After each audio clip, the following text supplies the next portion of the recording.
Na semana passada, uma missão da Índia fez história na exploração espacial. O módulo lunar Chandrayaan-3 foi o primeiro a pousar no Polo Sul de nosso satélite natural, uma área pouco explorada onde há depósitos de água na forma de gelo. O gelo da região poderia fornecer combustível, oxigênio e água potável para futuras missões. Espera-se que um robô da missão Chandrayaan-3 realize uma série de experimentos, incluindo análises da composição mineral da superfície lunar. O sucesso da missão indiana veio dias depois de um módulo russo, o Luna 25, fracassar quando tentava pousar na mesma região. A sonda foi a primeira enviada por Moscou à Lua em mais de 50 anos e jogou ainda mais dúvidas sobre o futuro do programa espacial russo. Essas missões acontecem no momento em que vários países apresentam planos ousados. Os Estados Unidos querem enviar astronautas à Lua em 2025, enquanto a China vê o ano de 2030 como a data para sua primeira viagem tripulada. O Ao Ponto começa a semana falando nessa corrida rumo à Lua, contando quem são os protagonistas e por que há tanto interesse em saber mais sobre nosso satélite natural. Quem conversa com a gente hoje é Thiago Gonçalves, astrônomo e professor da Universidade Federal do Rio de Janeiro. Ele também fala sobre o estado atual do programa espacial brasileiro, 20 anos depois do acidente na base de Alcântara. Eu sou Carolina Moran. Eu sou o Felipe Barini. O Ao Ponto de 28 de agosto está começando. Vem com a gente.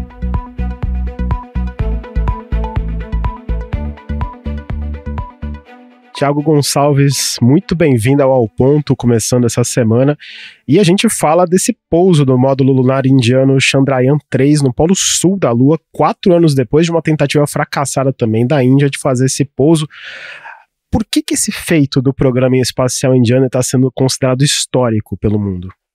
Eu acho que é sempre interessante quando a gente consegue ter algum país que demonstra essa capacidade tecnológica de conseguir aterrissar na Lua, de conseguir enviar missões ao espaço. Eu acho que sempre tem um certo aspecto militarista, talvez, de ser uma demonstração de poder tecnológico, mas ao mesmo tempo acho que tem um aspecto tecnológico, científico aí, dessa capacidade que um país tem de se apresentar como um potencial líder no campo e talvez a gente não dependa tanto da hegemonia das agências espaciais mais tradicionais, como a NASA, como a Agência Espacial Europeia, a Agência Espacial Japonesa, que tem projetos muito interessantes também. Então, eu acho que a Índia se apresenta aí como um dos possíveis protagonistas nesse cenário.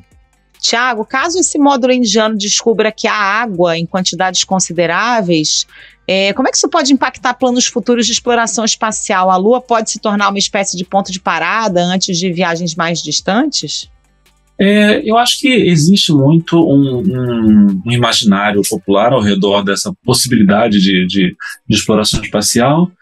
Eu diria que a gente ainda está longe disso. Eu acho que existe sim essa busca por água, mas é mais o interesse talvez nas origens dos elementos químicos e da possibilidade de água na superfície da Lua, de onde veio exatamente a água na própria Terra. Mas, de uma forma geral, eu acho que a gente ainda está muito distante de uma exploração eficiente e de poder utilizar essa água para, digamos, uma colonização e de um ponto de parada para a gente explorar o resto do sistema solar. Eu acho que isso ainda faltam muitas décadas aí pela frente, e por mais que isso seja usado, talvez, de uma maneira de fazer propaganda para o programa, eu acho que, inclusive, essa quantidade de água seria pequena demais para poder sustentar qualquer tipo de colônia ali na superfície da Lua. É realmente mais um interesse, talvez, científico das origens dos corpos e dos componentes químicos do nosso sistema solar.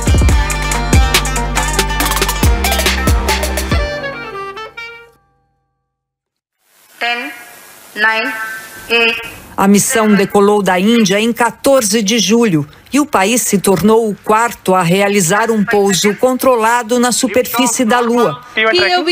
Os Estados Unidos, a China e a antiga União Soviética são as únicas nações que já tinham alcançado esse feito. Agora, Thiago, dias antes do pouso da Chandrayaan-3, uma sonda lunar russa, a Luna 25, ela fracassou na tentativa de pousar na superfície da Lua, também nessa região do Polo Sul. O que deu errado?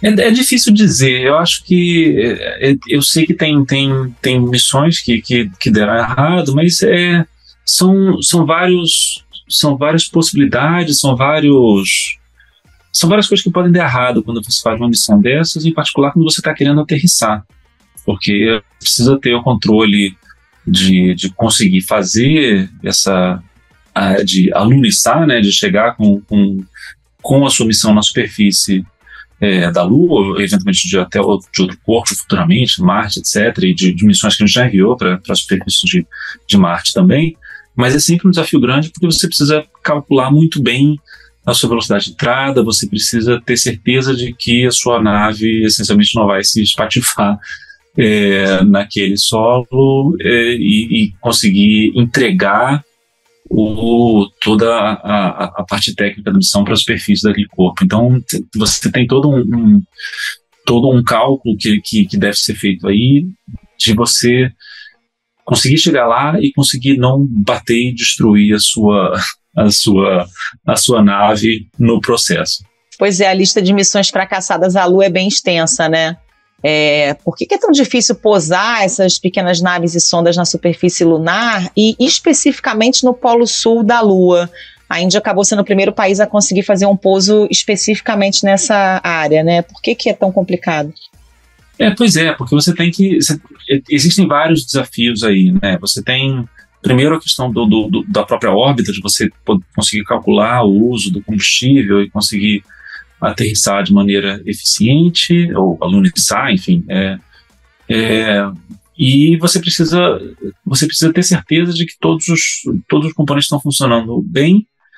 Ao mesmo tempo, você precisa ter algum tipo de comunicação com a nave, então, em particular, quando você está no que se chama do lado escuro, né, que não é escuro necessariamente, mas é simplesmente o lado que não está virado para a Terra, ou você tem uma dificuldade extra de comunicação, porque você não tem um link de rádio direto com essas naves que estão do outro lado. Então você tem um desafio extra. A gente tem nos filmes, quando os astronautas passavam do outro lado da Lua, como eles perdiam esse contato direto com a comunicação com o cabo canaveral. Então você tem essa questão da comunicação também, que você não consegue monitorar isso de uma maneira eficiente. Eventualmente você poderia fazer algum tipo de correção. Então são vários pequenos desafios em que você está querendo controlar pequenos detalhes de uma espaçonave que está a 300, 400 mil quilômetros de distância. Então, tecnicamente, isso já é complicado, digamos, para quem está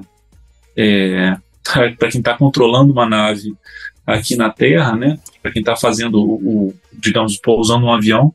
Imagina você fazer isso numa distância tão grande, tentando programar isso previamente. Realmente são pequenos erros que acabam se somando potencialmente. Jogando um pouco mais para frente, analisando toda essa corrida, a gente vai falar um pouco mais desse assunto, dessa espécie de corrida para a Lua. Os Estados Unidos disseram que devem mandar missões tripuladas para a Lua já nos próximos anos. A Artemis 3 deve ser a primeira missão de fato pousar na Lua desde os anos 70, provavelmente 2025. Por que se passaram tantas décadas entre essas viagens tripuladas para o nosso satélite natural? Olha, é difícil apontar um motivo só, mas com certeza é uma soma de fatores aí. Para começar, eu acho que a gente não pode descartar os fatores, digamos, geopolíticos da coisa, como naquela época a gente tinha uma corrida espacial que era, em grande parte, também uma corrida armamentista e uma demonstração de poder bélico, de poder tecnológico para você colocar coisas no espaço, que poderiam, inclusive, incluir satélites, mísseis, satélites de espionagem, enfim. Então, durante a Guerra Fria, existia, sim, essa corrida forte entre os Estados Unidos e a União Soviética, que estavam tentando um ganhar do outro, um demonstrar mais poderio que o outro, dentro desse contexto da Guerra Fria. Isso esfriou bastante desde então. Então, existia menos interesse, talvez, em você fazer essa corrida.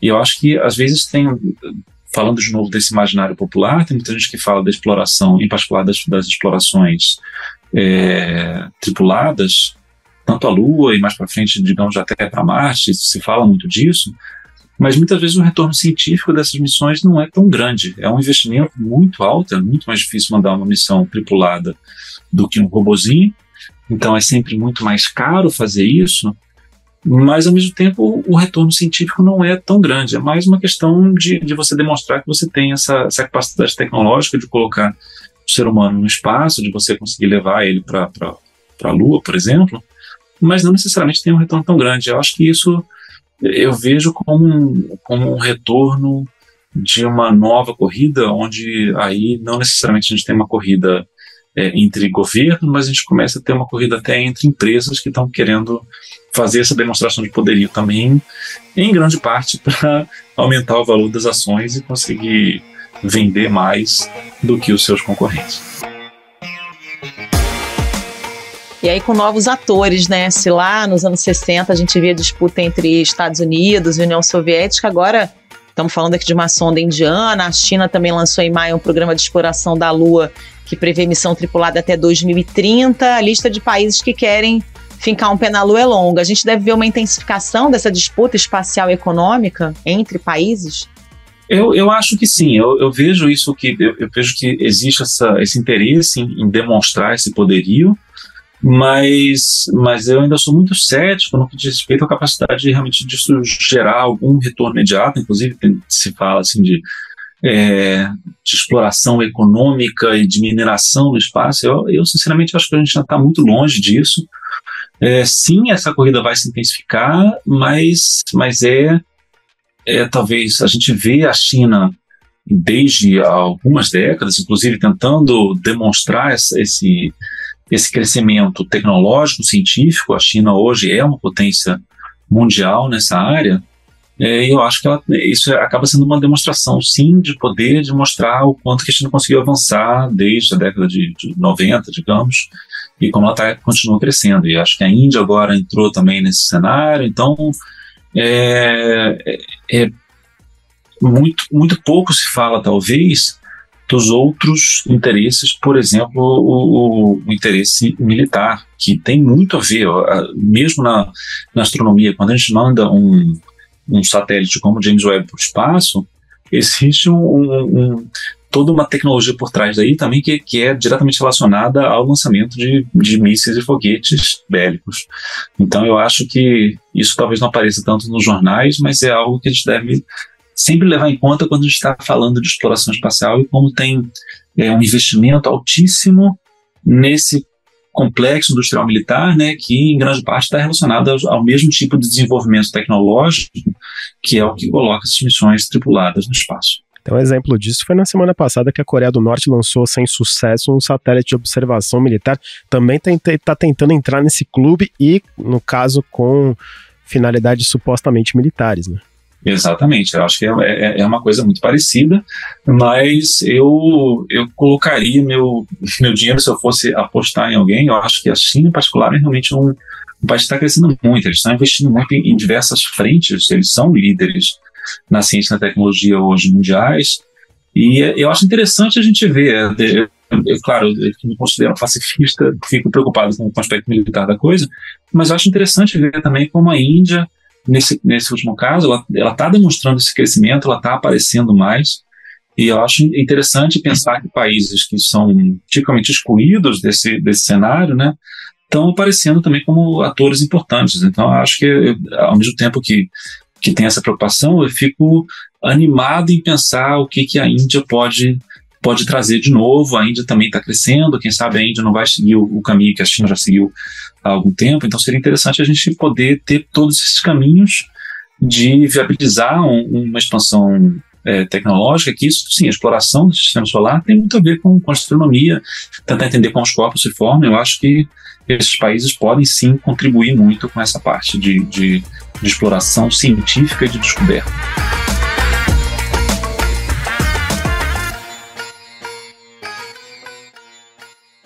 O presidente americano recebeu hoje na Casa Branca os astronautas da missão Apollo 11 para celebrar os 50 anos da chegada do homem à Lua.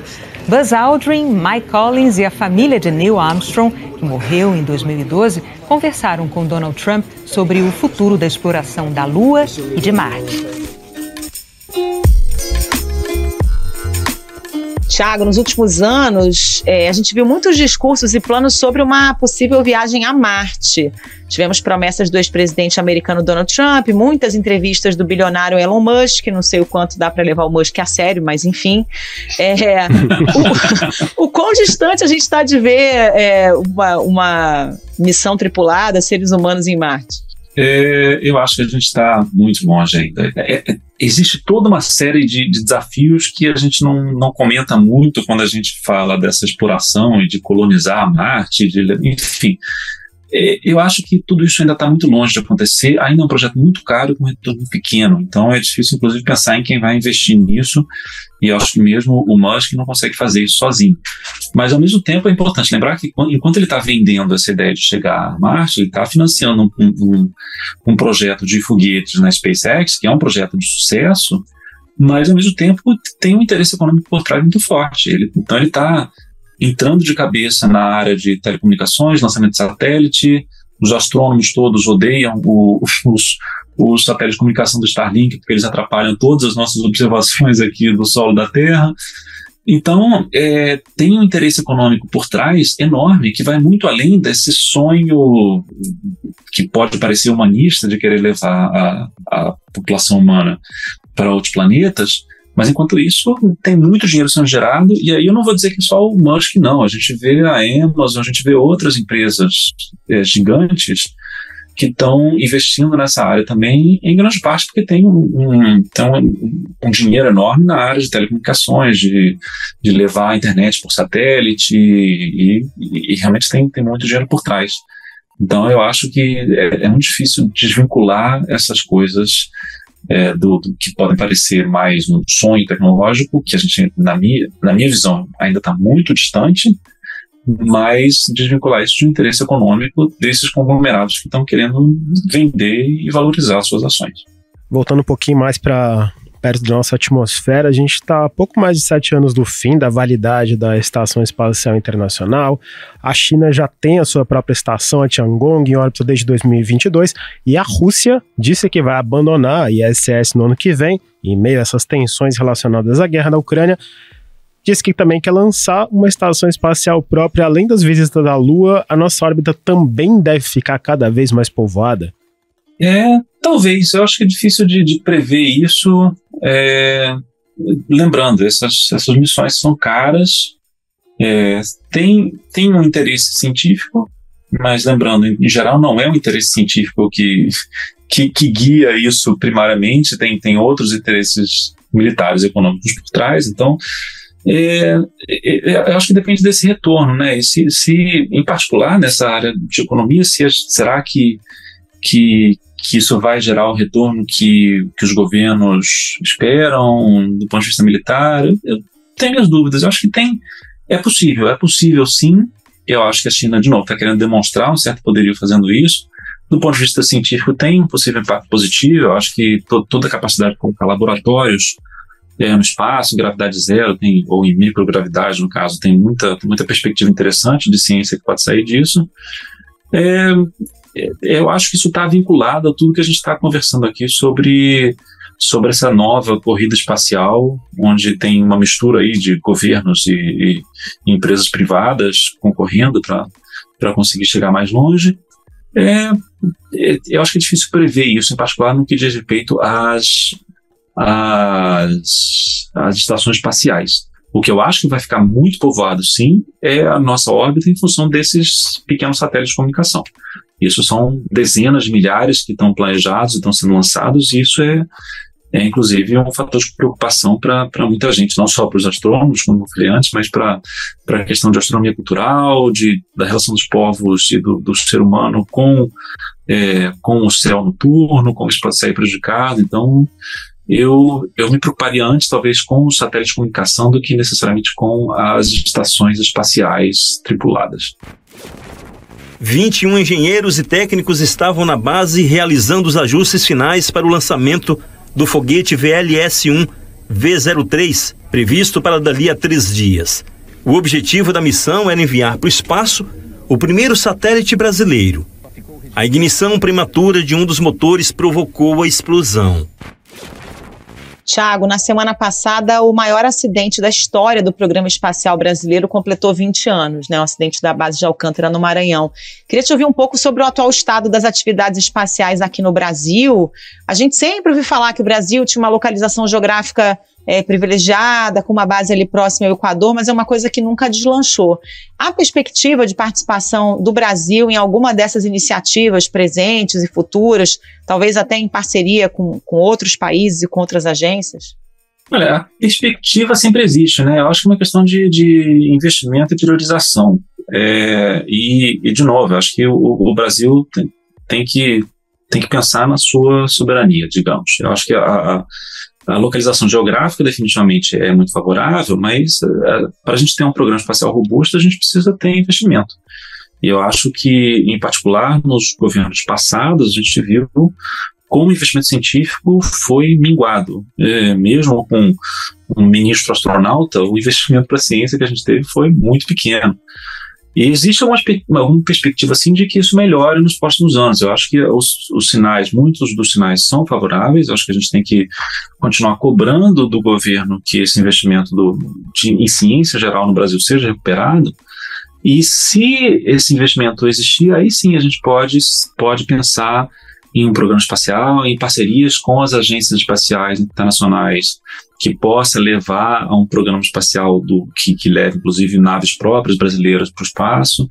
Então, o grande problema que a gente tem é como o investimento em ciência, de uma forma geral, no Brasil, é muito inconstante, como isso depende muito de um programa de governo, e de um governo para o outro, principalmente quando a gente encontra governos que são menos favoráveis ao desenvolvimento científico, isso acaba caindo muito. E quando a gente pensa, eu sempre uso o exemplo do telescópio espacial James Webb, como ele foi planejado ao longo de 30 anos. E se a gente tem um investimento em ciência que muda a cada 4 anos, a gente não tem a robustez necessária para planejar algo dessa magnitude a longo prazo. Então a gente precisa que a ciência se torne uma prioridade e que não esteja sujeita a um plano de governo, em particular, a um governo que possa negar o interesse à ciência, possa negar o investimento à ciência, porque se isso cai, a gente perde o investimento que a gente teve nos 4 anos anteriores, né? Então, se a gente quiser ter esse programa, eu acho que a gente precisa pensar mais para frente. E eu acho que a gente tem que considerar a ciência como algo de longo prazo e não como algo que a gente pode mudar a cada 4 anos, porque a ciência não funciona assim.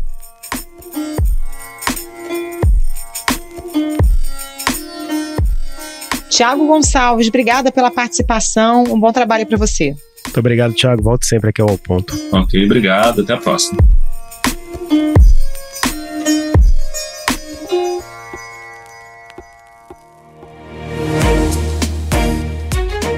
Esse foi o Ao Ponto de hoje, o podcast diário da redação do Globo. Nessa conversa, a gente conta com a participação de toda a equipe do jornal. As mesmas pessoas que levam até você informação e análise de qualidade todos os dias. Quer saber mais? Assine o Globo. Acesse assineoglobo.com.br e confira todas as notícias e reportagens especiais. A produção foi de Pedro Guimarães e a edição de João Guilherme Lacerda. Até mais. Até mais.